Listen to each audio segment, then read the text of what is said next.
பிகினிங்லேருந்து cinema வந்ததுலேருந்து ரொம்ப support பண்ணியிருக்காரு. ஸோ அவரோட பெரிய ஃபேன் நான். And I'm very happy with என் ஆஃப் யூ. ஏன்னா நீங்கள் ஆரம்பிக்கும் போது ஒரு நல்ல ஜாலியான படங்களோட ஆரம்பிச்சிங்க. எனக்கும் உங்களுக்கு நிறைய டிஸ்கஷன் வந்துருக்கு. 2 ஹீரோ ஒரே உருவத்தில் இருக்கிற 2 ஹீரோ ஒரே பில்டிங் 2 மணி நேரம் படத்தை விறுவிறுப்பாக அந்த ஸ்க்ரீன் பிளே வந்து என்னை மிரட்டின ஒரு ஸ்க்ரீன் பிளே. அதே மாதிரி கழகத்தலைவன் அதோட இன்னும் பெரிய வெற்றி பெறணுன்ட்டு உங்களுக்கும் உங்களோட டீமுக்கு என்னுடைய வாழ்த்துக்கள்.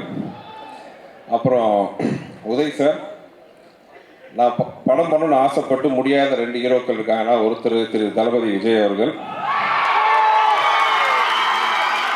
இன்னொன்று மதிப்புக்குரிய திரு உதய் சார் அவர்கள்.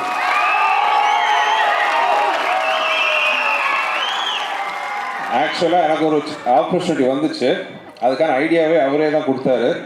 இது நம்ம டைரக்டர் ராஜேஷ் சாரோட கரு, உதய் சாரோட ஐடியாவில் வந்து ஒரு கதையை கொடுத்தாரு. நான் கொஞ்சம் அவருக்கு பிடிக்காத மாதிரி ஸ்கிரிப்டை டெவலப் பண்ணிட்டேன். அதனால் அவர் பண்ணலை அந்த படத்தை. ஆனாலும் அவர்கிட்ட நான் போய் கேட்டேன், எனக்கு இந்த ஸ்கிரிப்ட் டெவலப் ரொம்ப பிடிச்சிருக்கு, நான் கொஞ்சம் பெர்மிஷன் கொடுக்கணும் சார்ன்ட்டு. பட் அவர் வந்து உடனே ராஜேஷ் சார்கிட்ட கேட்டு அவரும் ராஜேஷ் சார் ஓகேனாரு. அப்படி நான் பண்ண படம் எனக்கு ஒரு பெரிய வெற்றியை கொடுத்துச்சு. தீயா வேலை செய்யணும் குமார்னு அந்த படம். ஸோ அதுக்கு இந்த நேரத்தில் வந்து உதய் சாருக்கு என்னோட தேங்க்ஸ் சொல்லிக்கிறேன்.